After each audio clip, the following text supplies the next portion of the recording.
Ako prije svega se zahvalimo svima što ste došli. Nama je velika čast. Ovo nam je prvo predavanje. Moram priznati smo malo pod nekim stresom, neka pozitivna tema. Nadam se da će sve proći kako treba. Tema jako kompleksna, jako široka.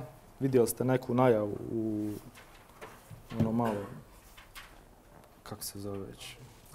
Agendi. Mi ćemo pokušati da damo sve od sebe da što više približimo tu temu. Ono što je jako bitno je da je ta tema u suštini sklop naših iskustava kroz koja smo mi prošli. Znači to ne mora znači da će to odgovarati nekome od vas, ali to je ono što za nas stvarno jako dobro radi i svake godine je sve bolje i bolje i mi imamo jako puno uspjeha s tim. Se predstavimo. Nas dvoje smo, Ema i Saša. Mi stojimo iza Ema i Saša Weddings. Prije par godina nismo bili Ema i Saša. Odnosno bili smo, ali smo bili prvo foto Tuzla. Nismo znali, nismo imali tačan cilj kako, gdje, kada. I onda smo bili na isto ovako par edukacija gdje smo jednostavno shvatili da trebamo da budemo dosta da personalizujemo svoj posao, svoj biznis. I onda smo skontali da ćemo započeti ponovo neku novu priču kao Ema i Saša umjesto prvo foto Weddings. Nas dvoje smo najbolji prijatelji. Bukvalno smo 24 sata zajedno, već skoro 9 godina, da odvajamo se, znači kada smo vezani onom pupčanom vrpcom. Strašno nam je lijepo, uživamo, znači zaljubljeni smo još uvijek. Kažu ljudi da ljubav prestane nakon nekih godinu dana. Kod nas to stvarno nije slučaj, nije neki kliše, ali stvarno se volimo. I mi fotkamo vjenčanja i snimamo isto tako. Većinu posla radimo nas dvoje, imamo još 2 člana ekipe koja zovnimo po potrebi, ali 90% posla odradimo nas dvoje.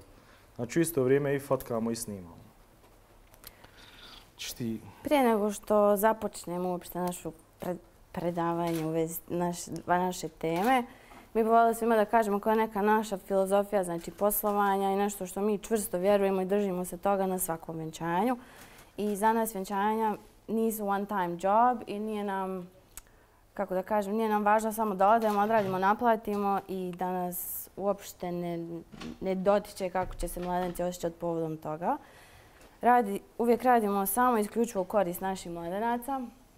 Nekako kroz godine rada i kroz razne izazove uspjeli smo da se nekako odvojimo od našeg ega i od toga šta mi toliko želimo i šta mi smatramo da treba i više se posvećujemo tome šta njima treba, šta oni vole, ko su oni, šta su oni i šta je to savršena uspomena za njih. Kako da jednostavno napravimo nešto što je njima savršeno. Neko ko je dvoje mladenaca, na primjer, su modeli, apsolutno ne možemo im raditi istu stvar kod drugim mladencima koji su planinari.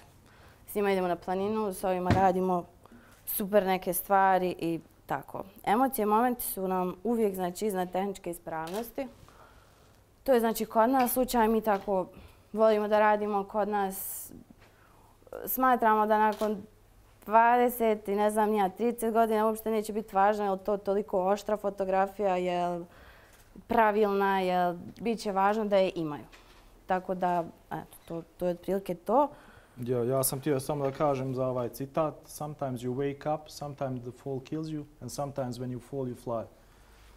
U suštini to se odnosi na naše snove. Znači, sve ono što smo mi sanjali nije se desilo preko noći. Znači, to je bilo stvarno mukotrpni rad kroz godine iskustva, znači gdje smo puno puta pali, puno puta smo se digli, ali uvijek nekako vjerujemo da uprkos svim tim padama dolaze neke lijepe stvari.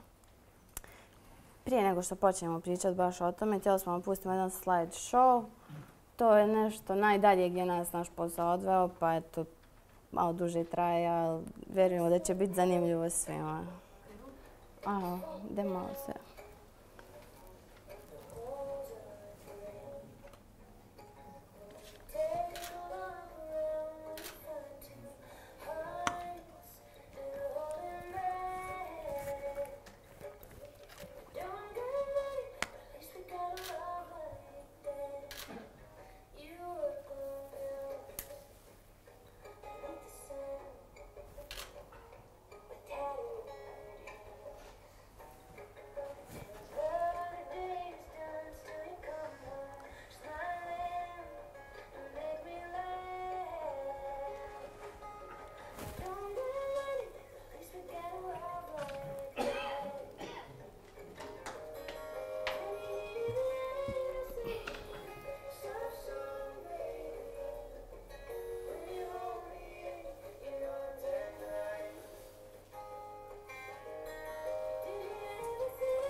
ti da sladiš.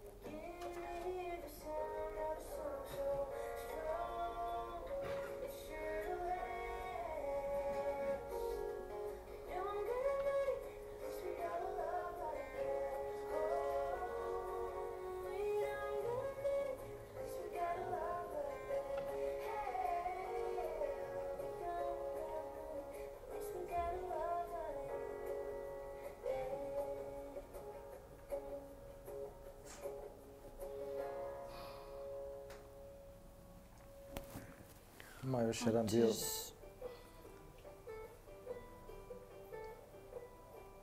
Ovo je drugi dan Photoshop.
To je otprilike to. To je prezentacija. Sorry. To je otprilike da vi vidite ko ne zna šta mi radimo, šta otprilike radimo. Sad da pređemo na temu. Znači svako venčanje ima svoj problem. I mi čvrsto vjerujemo u to iz našeg iskustva. Ukoliko vi na vrijeme kroz komunikaciju i kroz razne te, ne znam, kroz super odnos sa njima, ne saznate koji su njihovi problemi, počevši od toga kad odete na kafu, shvaćate jel mlada možda ima nešto što ne voli u vezi sebe ili možda ima neki konflikt u porodici za koji vi ne znate. Mi vjerujemo da sve to trebate saznati prije, da li imaju problema sa salom, sa ovim, sa onim. Jer mi smo ti koji dostavljaju završni finalni proizvod koji ponovno treba biti savršen. S obzirom da prođe dosta mjeseci od kad mi dostavimo vjenčanje, oni zaborave na sve te probleme. I ukoliko mi na vrijeme nismo skontali koji su bili, otklonili ih, više govorimo o videu nego fotkicama, mi onda imamo jedan veliki problem na kraju jer eto, jednostavno im se mora objašnjavati zašto, kako i to. Tako da puno komunicirate s vašim mladencima i puno komunicirate sa ljudima, znači, koji su vezani usko uz vaše mladence. Znači, roditelji, kumovi, prijatelji, neko koji je vezan za salu, restoran, cvjećari, šminkeri, frizer. Znači, jako je bitno da znate, jako je bitno da budete dobro upućeni u svoj posao koji vi radite tog dana. Znači, mi smo takvi da se jako dobro pripremimo, znači, bukvalno znamo šta, kako, ko, kad razmišlja. Gledamo mladu, znamo šta je na pamet. Nekako se bukvalno sradimo s njima. Zato ne spavamo par dana pred vjenčanjem od svih tih problema. Suštinski, kako ćete vi saznati to sve? To je kroz neki savršen odnos, mi bi rekli više savršenu komunikaciju sa vašim mladencima. Sva ta komunikacija započne, znači, sa prvim kontaktom, prvim dojmom koji oni dobiju od vas. Ja sam ovdje htjela reći, znači, da svi mi znamo odgovoriti na savršene poruke. Kad god mi dobijemo ovakvu poruku sa puno informacija od njih, sa komplimentima, vjerujem da svi znamo odgovoriti na nju i vjerujem da svi super savršeno odgovorimo na nju. Ako ne odgovorite, odgovorite odmah, instant, brzo, čim stigne. Dosta nas dobiva ponekad, znači, poruku koja je, ja je svrstavam u drugu najiritantniju poruku, a to je koja je cijena upitnik. I to automatski sve nas back off, niže odgovaram, ko mi se javio, što mi se javio. Dosta dugo nismo znali uopšte šta da radimo s tim, dok nismo imali situaciju da smo mi morali, u stvari htjeli smo da naručimo kaputić za cuku. I uopšte nismo znali šta da napišemo, znači, toj osobi. Ni da pitamo koji je materijal ili da li je veličina ili ko... A svaki dan smo u komunikaciji s mladencima, svaki dan razgovaramo i znamo kako volimo da neko nama da se javi, a suštinski nismo znali kako mi da se javimo. I tu smo shvatili da vjerovatno mladenci kojima je to prvi put, možda im je prvi put da se ikako fotografuju, da se ikako obrađaju, znači profesionalni fotograf o nekom, oni možda zaista ne znaju šta da vas pitaju. Možda je to jednostavno neka poruka koja, eto, da oni započnu tu komunikaciju nekako bilo šta, samo da vam se jave da pošalju to nešto. I onda smo mi na te poruke počeli da odgovaramo dosta drugačije. Znači, ako dobijemo poruku koja je cijena, upitnik, mi pošaljemo nazad ovoliku poruku. Poštovanje, hvala vam na javljanju. Pretpostavljamo da pitate za vjenčanje. Možete li nam reći malo više informacija kako bi vam imali poslati cjenovnik, koji datum, kada. Možete li nam reći vaša očekivanja od foto-video tima. Možete li nam reći razlog zbog kojih ste baš nas izabrali u moru raznih fotografa. I na tu poruku koja je ovolika, vi ili dobijete odgovor ili ga ne dobijete nikako. Ako ga ne dobijete nikako, nama lično to nije naš klijent i to je super. A s druge strane nam je super jer onda ljudima pružimo nekako mogućnost da se i oni otvore, da se neko interesuje za njih, da se neko interesuje za cijelokupno njihovo viđenje toga i... 90% slučaja u tom slučaju mi dobijemo jako lijepu povratnu poruku koja znači ne možete da vjerujete da je to napisala osoba koja je napisala koja je cijena. Znači to bude tako lijepa poruka, puna nekih smajlića, nekako energija iz te poruke izviri ono, wow, neko me pitao, sad ću mu sve, pomoću mu i ono, prosto nevjerovatno. S obzirom da je ključ uspjeha, znači komunikacija, čvrsto vjerujemo u to, mi mislimo da bi u prvih par poruka ti da bi na kraju imali super savršen odnos sa mladencima, što je za nas savršen odnos sa mladencima, trebalo da saznate što više informacija možete o njihovim očekivanjima. Dosta ljudi, mladenaca, je to prvi put da se udaje žene. Prvo im je vjenčanje. I oni imaju dosta nerealna očekivanja. Mislim, oni su vidjeli negdje nešto, znaju nešto, ali oni uopšte ne znaju kako to sve ide, koliko nama vremena treba ovdje, koliko nama vremena treba tamo. Možda hoće da su isto vrijeme bit će i kod mladoženja i kod mlade, a oni uopšte to ne planiraju. Znači, mi stvarno se trudimo da saznamo sve njihovo viđenje toga svega. Isto tako, oni očekuju da se za 5 minuta napravi najmoguće savršenije fotkice na fotoshootingu, što je prosto nemoguće. Znači, mi bukvalno uzmemo na sebe tu neku ulogu da pomognemo, da ih educiramo i da im pomognemo, znači jednostavno na taj dan vjenčanja. Znači, neke stvari mogu, neke stvari ne mogu. Znači šta god može, može. Šta ne može, mi stvarno kažemo da ne može. Vrlo je bitno zadržati znači, integritet i nikada, baš nikad ne obećavam nešto za što postoji najmanja šansa da mi nećemo biti u mogućnosti da ispunimo. I nikada se tim ne služimo, kao može, dogovorimo vjenčanje i poslije sve to ovako na nas se kad ne možem. A primjer za to možemo dati svi mladenci nas što se tiče videa pitaju za dron. Jel može dron? Uvijek naš odgovor na to je da mi imamo dron, da je dron uključen, da ćemo ga ponijeti, ali mi njima nikako ne možemo garantovati da će neko poletiti s tim dronom. I zato što može biti vjetar, mogu biti neke smetnje, može biti ne znam nija. I tako, vjerovatno ima i drugi primjer, ne mogu se sjetiti, ali šta god mislite da vi ne možete ispuniti, ako traže ne znam neki video, ako traže nešto, ako traže da fotografišete goste, vi to ne radite, mi mislimo da je baš fair da im se to kaže, a nije da se dođe na vjenčanje. Svaki problem je puno bolje spriječiti nego liječiti. Ako ne radite neke stvari, znači samo budite iskreni, recite mi to ne radimo, možda možemo da uradimo to na taj način, ali uglavnom stvari koje ne radite nemojte govoriti da radite. Jer stvarno ćete se poslije uvući u veliki problem koji onda vama, osim tih mladenaca, donosi neki lošu energiju jer će svakako to ići dalje. Da. Za razliku od Radojčića, ne znam gdje. Mi imamo ugovor koji svaki mladenci moraju potpisati. Znači, ugovor je za nas jedna od najvažnijih stavki kad mi dogovaramo vjenčanje.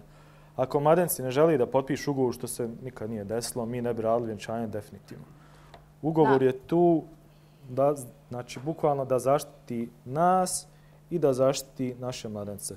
I da ih čini da se osjećaju sigurnim, isto tako da čini nas da se osjećamo zaštićenim i sigurnim vezano za neke stavke. On sadrži neke najobičnije stavke tipa kojeg datuma je vjenčanje, gdje je vjenčanje, koji su paket uzeli, koliko sati smo im na raspolaganju.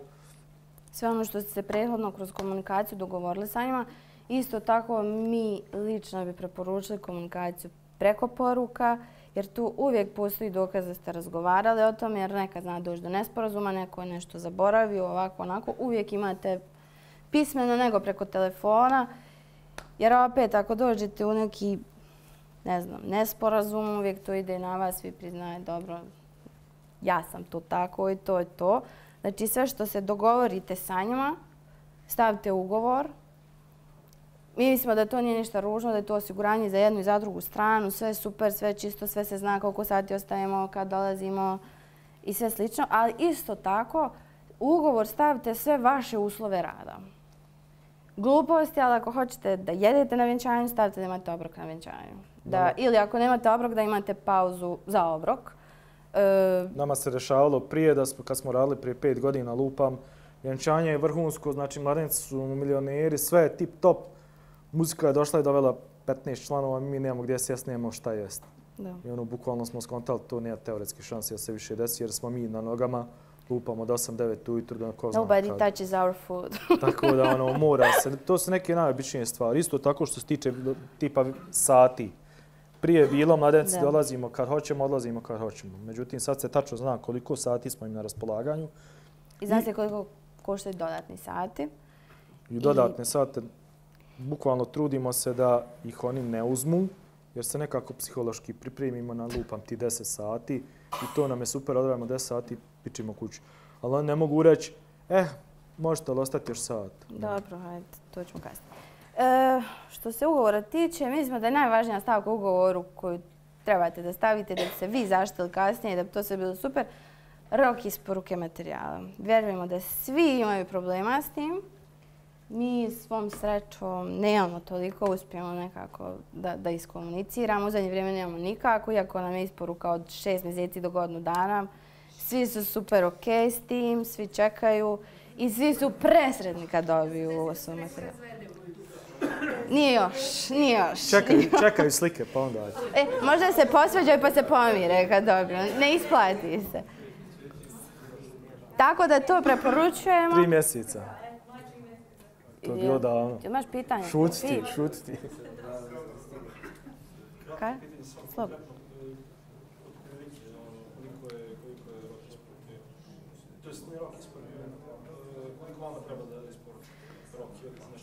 Pa mi jako puno putujemo. Pa mi jako često probijemo taj rok koji damo mladencima. Pa nije godinu dana, ali probijemo ovaj od 6 mjeseci. Jako puno putujemo i ne stižemo. Onda mi dajemo do znanja ljudima, znači mi non stop pričamo s njima, znači non stop.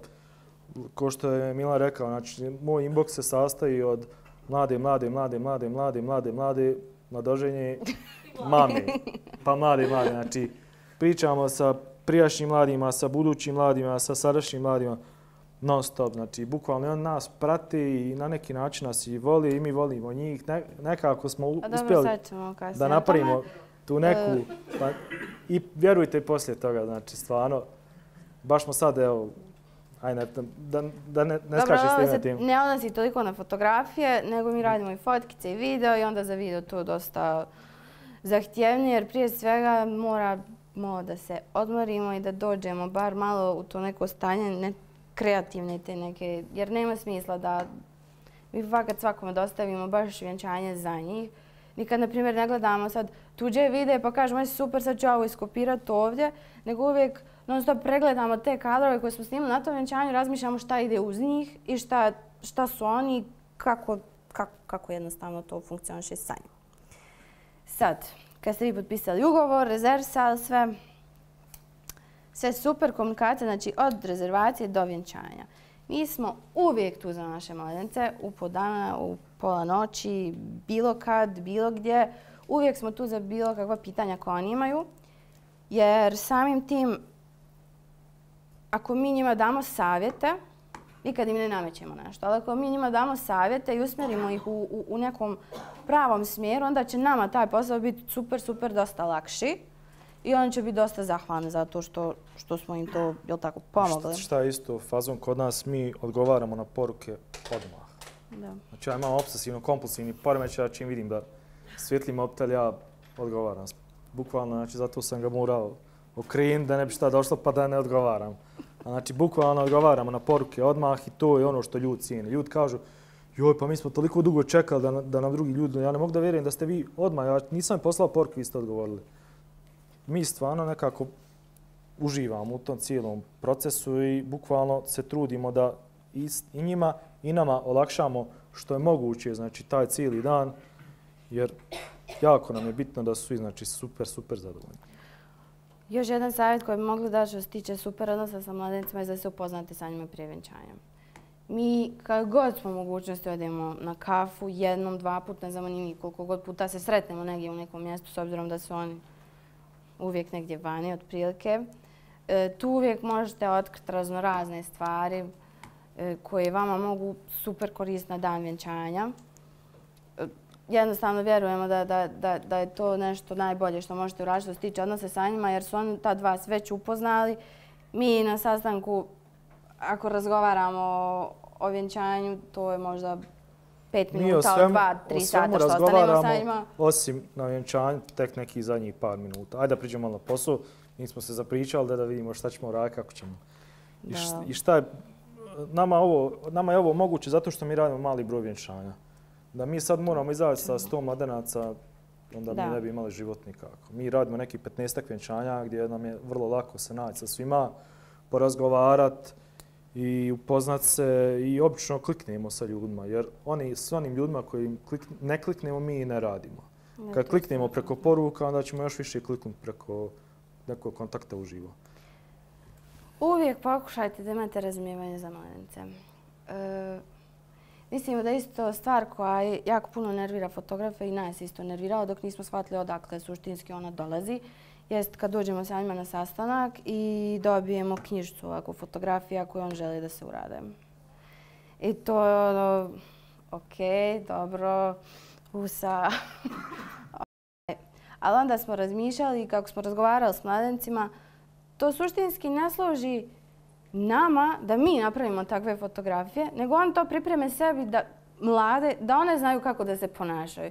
Jer ja mislim da se one istraumiraju sa Instagramom, sa Pinterestom, sa svim tim socijalnim mrežama gdje vide sve te savršene poze, sve te savršene djevojke, sve tip top i one nemaju pojma šta da rade taj dan. I onda jednostavno one to pripreme i to njima služi. Mi se potrudimo na fin način da im objasnimo da to baš ne može baš sve tako da bude, ali naravno nikad nećemo isključiti mogućnost. Kažemo, ok, super, ako stignemo, napravimo nešto tako i to riješi sve probleme. Mi smo u super komunikaciji sa njima i sve super.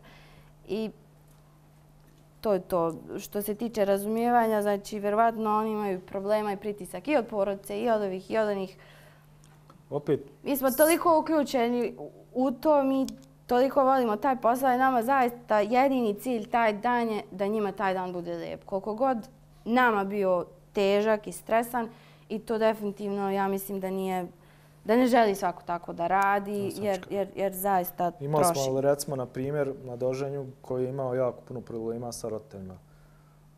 Mladoženja mlada su bili super urbani, znači žive u Italiji, cool su, super su, ali su roditelji znači, jako tradicionalni i uopšte ne razumiju to što mi radimo. I ne razumiju da ćemo mi doći danas u 1 i da ćemo završiti u 10 i da je to. Znači oni su očekivali nekog da dođe s kamerom s ramena i da snima to horuk, znači sve. I onda su toliki pritisak pravili na mladence da nam se bukvalno znači, na dan vjenčanja javio mladoženja plačući ljudi, molim vas, možete vam ikako pomoći.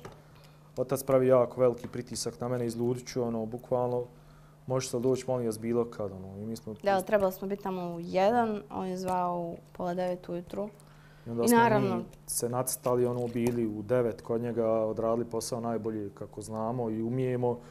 Roditelji su bili zadovoljni, mladenci su bili zadovoljni. Znači, bukvalno smo učinili sve ono što je bilo u našoj moći da učinimo, samo da bi znači, napravili taj neki mir gdje bi ljudi na kraju svi bili sretni. Može li dalje? Dan vjenčanja. Što se tiče dana vjenčanja, znači, dođite ranije nego što je dogovoreno. Mi znamo da 90% stvari nikad neće klijent kad treba i da će sve stvari kasniti, ali vi budite profesionalni. Dođite ranije, upoznajte se sa situacijom. Možda ćete čuti neke stvari za koje do sad niste znali. Možda ćete naučiti neke nove stvari koje niste znali. Znači, bukvalno imate mogućnost, tu sami sebi otvarate prozor za bilo šta što se može desiti da vi Imaćete dosta više opuštenog vremena da provedete s porodicom, na primjer. I oni ako se opuste i ako je sve super, isto znamo da možda kolegama jako često roditelji znaju pravi pritisak. Znači roditelj pravi pritisak mladencima, da mladenci pravi pritisak ovamo i svi pravi pritisak svima. I mislimo kad se upoznate sa cijelom porodicom, kad jednostavno uđete onako svim srcem tu, da će vam dosta manje kasnije biti mi se pozdravimo s mladencima, onda se oni šminkaju pa se upoznamo s roditeljima, pa s roditeljima pričamo, pa onda s bakama i djedama pričamo i tako onda... Bake su najdraže. I onda čujemo bukvalno sve kako je bilo, kako su oni mazili kad su bili mali. Vidimo kakva je povezanost između koga i onda to gledamo da iskoristimo. Bukvalno I opet na dan vjenčanja uvijek pitamo mladence da li imaju neki posebni želja tad. Na ovom vjenčanju posebna želja bila Riki, kojeg vidite i Rikija ima znači na ne znam nija stotinama fotografija, jer je mlada rekla samo hoću fotkice sa njim. Znači ok, super, idemo to uraditi, to je to. Isto druga važna stvar i ne znamo da li to pitate vaše mlade, ali vjerujemo da je ogromna stvar koja im je draža strana lica. To je prvo pitanje koje ja pitam kad uđem u sobu, je li imaš omiljenu stranu, jer to riješi mnoge probleme poslije. Koliko god je slike savršene, ako je pogrešna strana... Možda će neka reći nemam. Sigurno nemaš. Pa eto, možda. Možda ova. Znači ta. Pa jest. Onda kasnije onda forsirate tu stranu i ona opet bude sretna i zadovoljna. Mladoženje nemaju. Ponekad, nemoj tako. S njima nemamo problema, većinom da neke detalje... Koji je najlakši onaj prvi period kada odemo? Daj mi, ja volio bi ovaj sat, volio bi cipele, tako da i to riješimo. Mislim, mi ga pričamo mladima, mladoženjem sam isto tako jako bitne, jer kad se mlada iznervira, on se tu prvi da je smiri. Slušaj, nije to sve tako kako izgleda. Ispostavit ću to za godinu dana, skiraj se. Uglavnom, isto, mislim, ne znam koliko shvaćate, ali mi to zaista, mi smo cijeli dan pored njih. Znači, od kako oni ujutru krenu, dok on navečer ne završe, mi smo cijeli dan sa njima. Mi smo njima dosta više od fotografa taj dan. Ako nešto krene po zlu, ne znam, imali smo situacije gdje desi se porodična svađa na vjenčanju I nakon tog vjenčanja i svega toga mlada kaže Saši da jedino što je utješilo taj dan je, mislim nije profesionalno, što on opleo sve živo po tim drugim i rekao joj da nije do njih, da je to njihov dan i da ti drugi greše. Jednostavno mislimo da im tu trebate biti ko neki oslonac, jer ste vi na dosta više vjenčanja. Oni uvijek misle da je nešto do njih, da je nešto pogrešno, da je nešto loše. I mi smo uvijek tu da im kažemo da je sve super, da je sve top i da svako vjenčanje ima neke svoje izazove i da je to sve sasvim normalno. On misli da taj suštin problem koji se njima desi je tragedija koja se desila samo njima i nikom više. Znači da je to nešto što je ono bukvalno, što se ne izbrisivo. Znači mi to samo izignorišemo. Šta god je, znači bilo kakav problem, ako se ne može, znači na miran, fin, lijep način riješiti, mi to izignorišemo. Znači damo im taj neki vetar u leđa gdje oni bukvalno sami pređu preko toga. Znači dešavalo se milion nekih stvari, stvarno smo odradili jako puno vjenčanja i uvijek ima neki problem. 1, 2, 3. Bitno je da znate za njega i da pomognete na bilo kakav način. Ako može.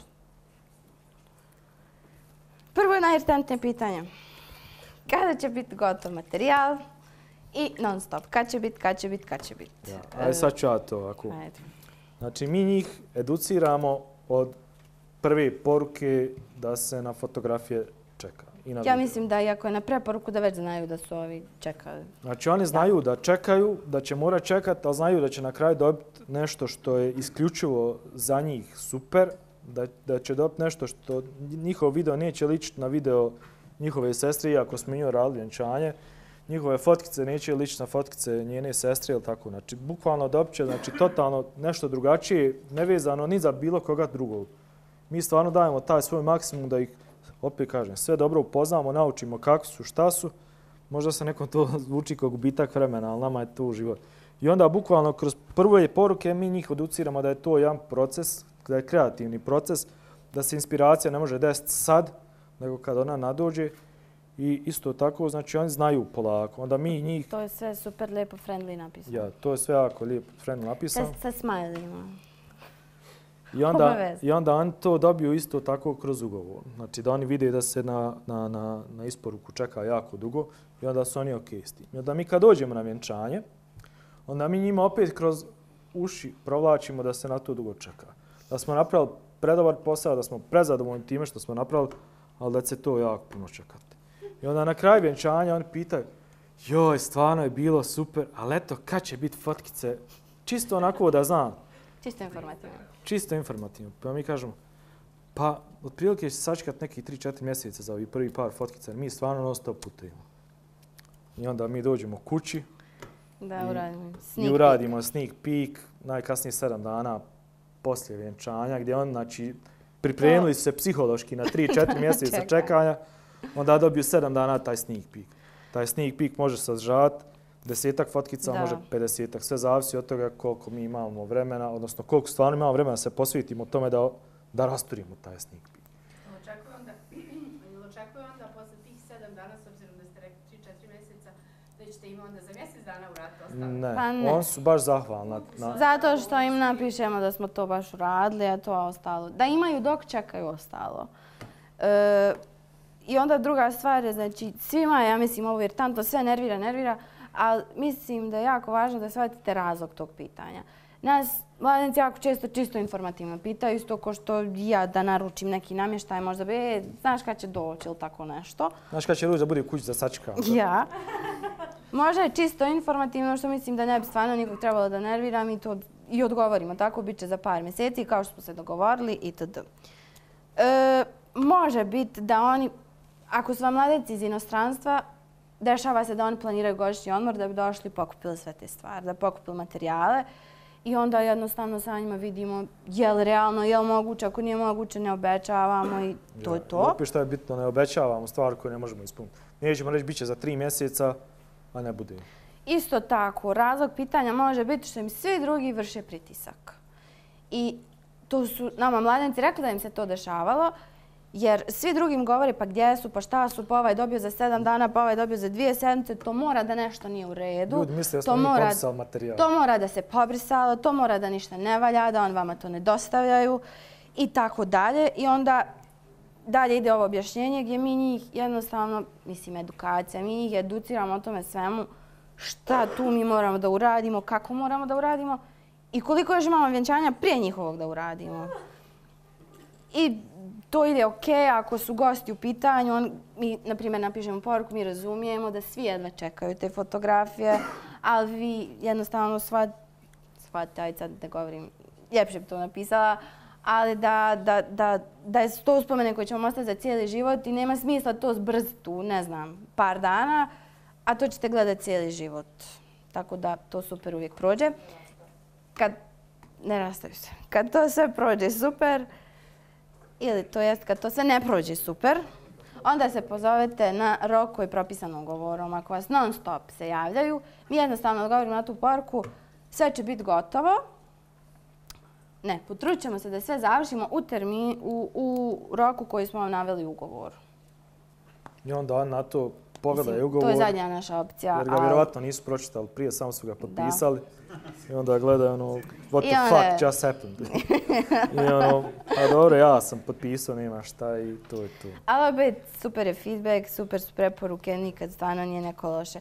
E sad, da se desi sad sve to da vam propadne na jednom vjenčanju, vi imate 90% drugih vjenčanja koji imaju razumijevanje i vi možete uzeti onda, ajde, dobro, uradit ću to preko reda, jer će ovi svi ostali sačekati i mislimo da ćete se riješiti velikog stresa, velikog problema. Ako vam treba 3 mjeseca, napišite 6 mjeseci, just in case. On će biti presretni ako dobiju za 3 mjeseca, ali... Nemojte se bojati roka isporuke. Znači, barem u našim...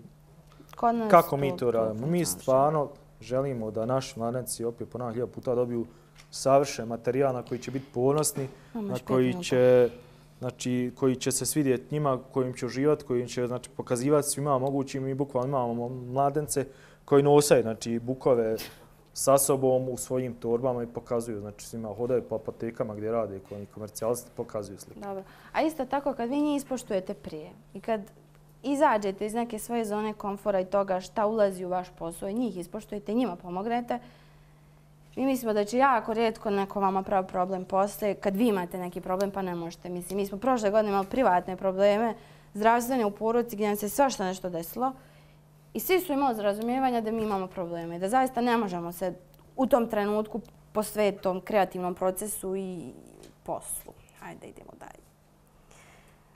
Sad, ovo je u suštini Sašin naslov, ja ne znam. Ovo je naš način i nikakav drugi kakav mi radimo večanje. Znači mi radimo... Ovo je suštinski način na koji mi možemo ovako da radimo. Da funkcionišemo, da radimo i način koji isključivo nama prolazi. Znači ne mora znaš da će raditi za bilo koga od vas. Znači ovo je nešto što smo kroz godine rada. Radili smo 50 vjenčanja jedno vrijeme, pa smo radili 60. Pa smo onda skontali da nemamo pojma ni šta radimo, ni gdje smo, ni s kim smo, ništa. Onda smo skontali jednostavno, bili smo isto tako posjećivali smo radionice kod kolega gdje smo jednostavno skontali. Htjeli smo nešto, ali nismo znali kako doći do toga. I onda su nam ljudi otvorili oči, onda smo skontali, aha, dobro, to. Mi jako puno učimo i mi se trudimo da razumijemo, pogotovo vema. Ja više impulsivno reagujem, ali ona je ta neka koja smiruje, koja razmišlja, gleda, šnjufa i tako i onda meni objasni, slušaj, bolje ovako. I onda evo da mlado uho ispada. Mi radimo manji broj vjenčanja. Znači, nama je bilo idealno da radimo... Da, ali to je naš krajnji cilj cijelog posla, da svake godine smanjujemo broj vjenčanja i da se što više možemo posvetiti vjenčanjima. Onda druga stvar je... Ajde, završimo. Ovaj posao je jako naporan za nas. Znači, mi se posle svakog vjenčanja osjećamo kao da smo se napili. Ne da smo se napili, nego da smo prepili. Znači, od bolova u stopalima, u listovima, u butinama, glavobolje. Znači, svakako ima migrenu svaki put poslije vjenčanja. Znači, ne možeš jednostavno da budeš toliko kreativan kad radiš toliko puno vjenčanja. I ne možeš da se povežeš sa mladencima. I bukvalno zato, znači, mi smo skontali kroz ove godine rada što manje stresa u suštini. Red flags. Ili suštinski, ne znam kako da prevedem na naš, ali neka upozorenja tako. Mi već iz prvi par razmijenjenih poruka vidimo da li je to za nas ili to nije za nas. Ako neko ne šalje smajlije, to nije za nas. Šalim se, ali... Mi tražimo nekako prijatne tople osobe.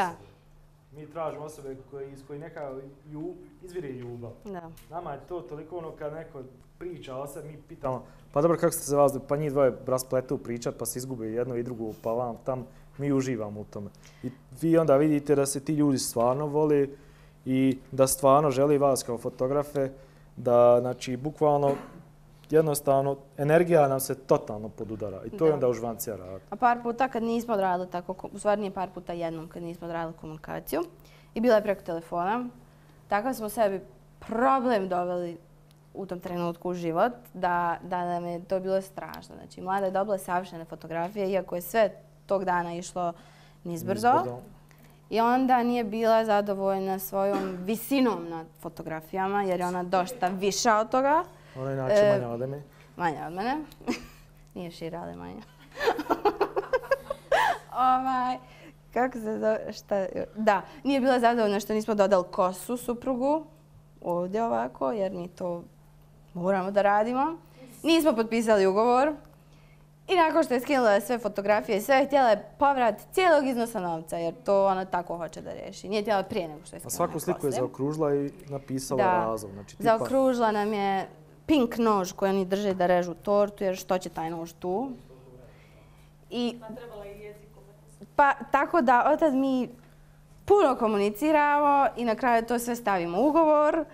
I onda nema više tih problema, jer nam je zaista krajnji cilj da budemo na vjenčanjima na kojima ćemo mi osjećati ta vjenčanja. Mi ćemo, ne znam, ja fakat i plačemo, nekad plačem pa...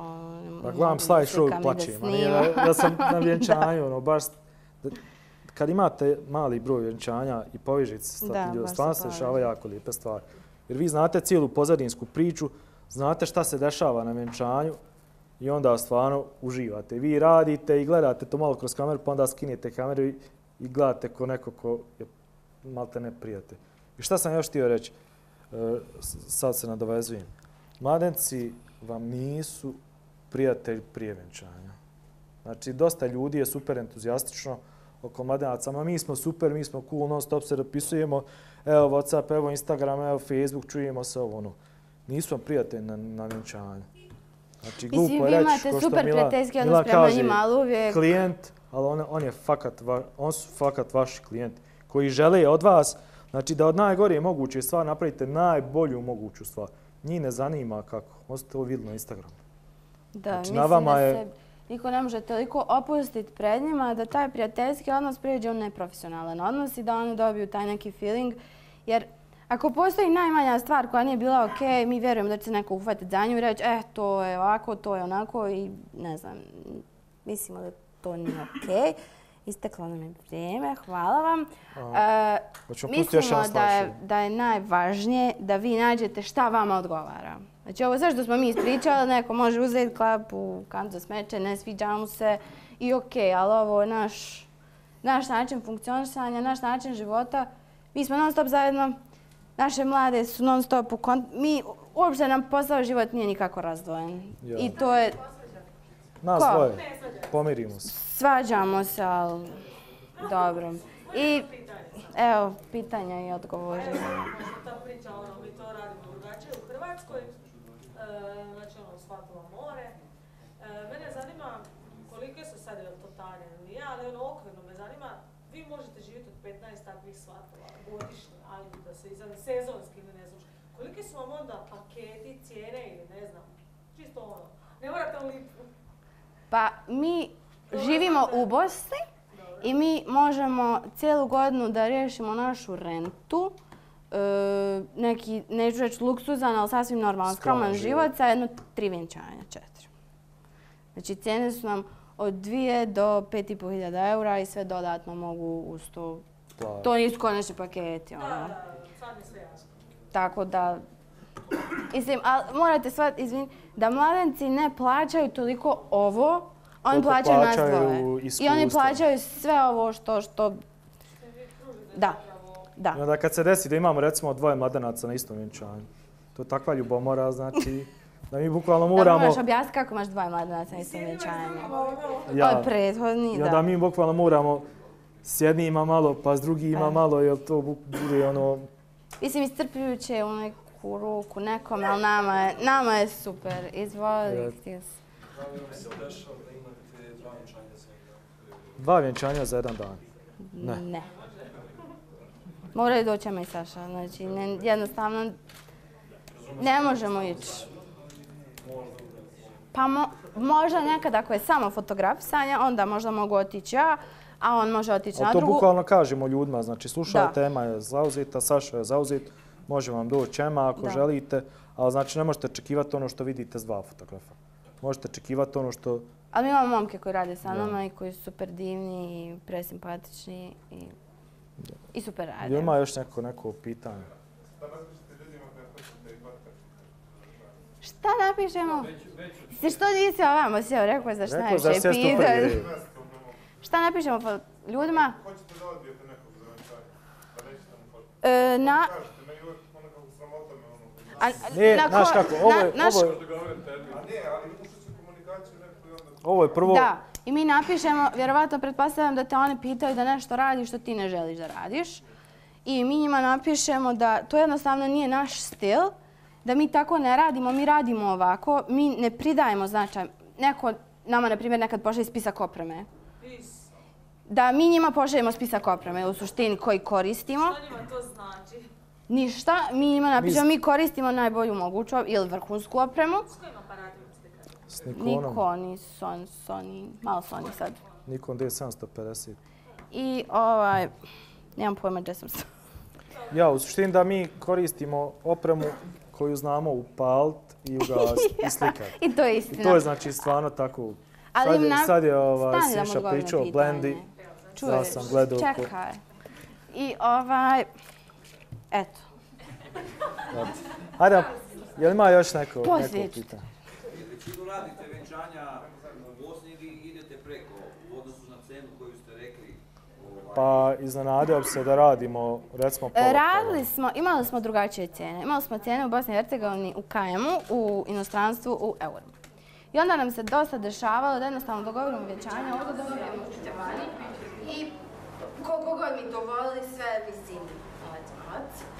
I onda smo skontali da smo stavili iste cijene svuda i da nas uopšte ne zanima hoće li biti u Bosni ili će biti vani. Ako će biti vani, naravno imaju troškove prijevoza i svega toga. Ako je ovdje, to je to. I radimo dosta u Bosni. Ali u Hercegovini.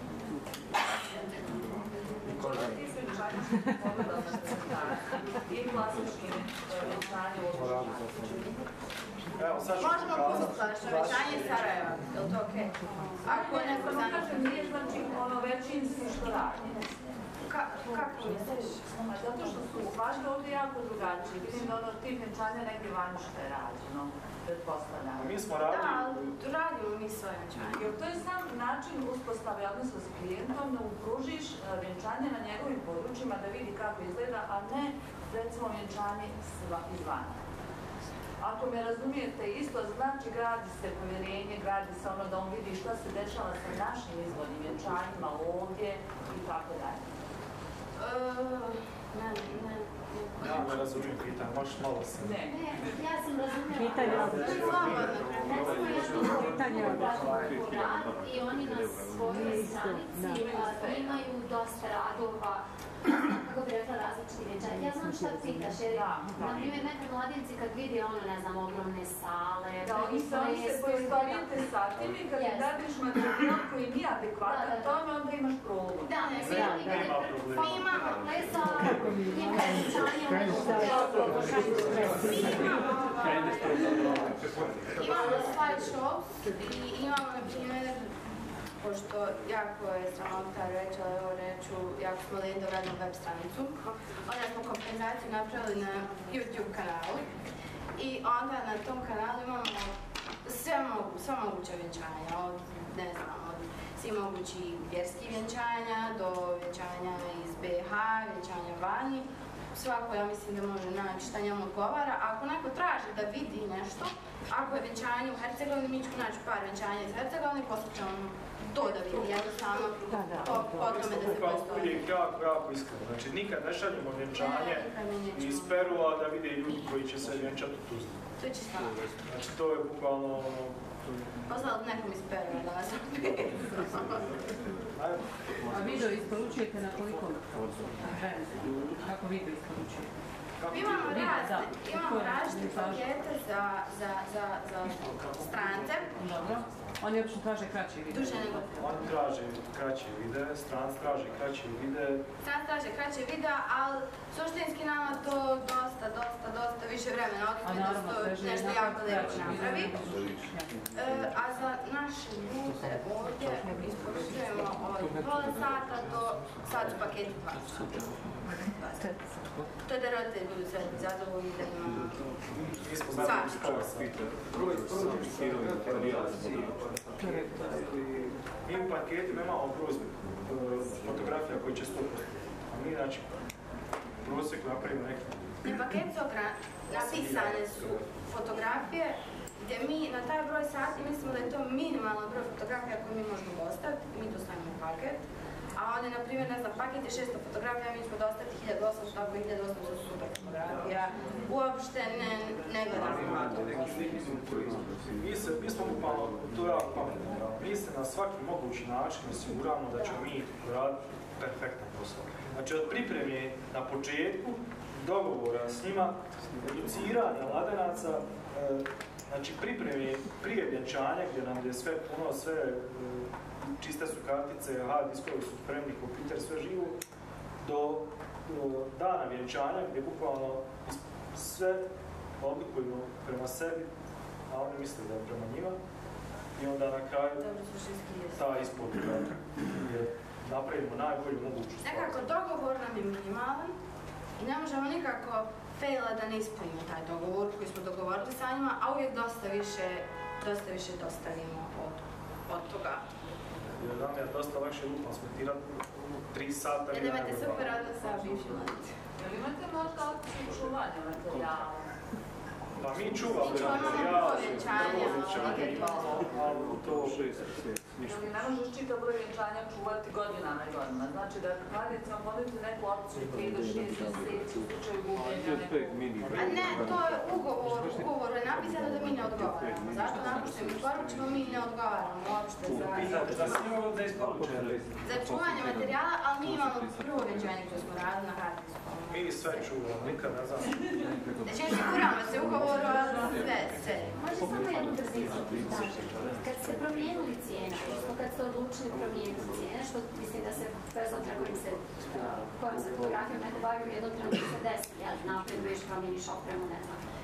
Kako, jel vam se ikad desilo da vam se obrate neki klijenti i vi sad imate recimo 3 puta veću cijenu nego što ste imali prije 2, 3, 5 godina i oni kažu, ali vi ste fotografisali vjenčanje nekom mom za 4 puta manje. Da, mi smo to radili, izvini, odjedno. Mi smo bili na Greku, na Share the Journey, na Share the Journey i... Da nam je čovjek bukvalno rekao neke stvari koje su nas zapanjili, znači mi smo ostavili bukvalno za bezidno. Nas dvoje iz Bosne i svi ostali ljudi koji znaju šta radi, nas dvoje kod dvoje siročani, došli i gledamo. Ne mogu da vjeruju šta čovjek piše, gdje ide, pokazuje sad vjenčanje iz New Yorka, pa pokazuje ovo.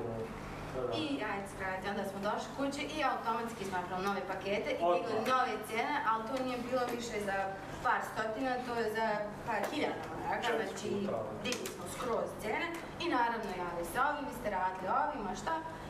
Naš odgovor na to je bio da smo mi u proteklom periodu, u proteklih godinu dana, uložili jako puno novca u našu edukaciju, u našu opremu, naš rad je napredovo i da mi smatramo da je naša vrijednost porasla od toliko. Ko hoće, mi smatramo da je naša vrijednost dosta više porasla. Da, nama nije bio cilj zaraditi više novca, nego jednostavno tih 50 doći na, sad je bilo 25-30. I opet ste nas ono isto na kraju. Da. Pa ovo suštinski nije formula što više da se zaradi, nego što manje da se nervira.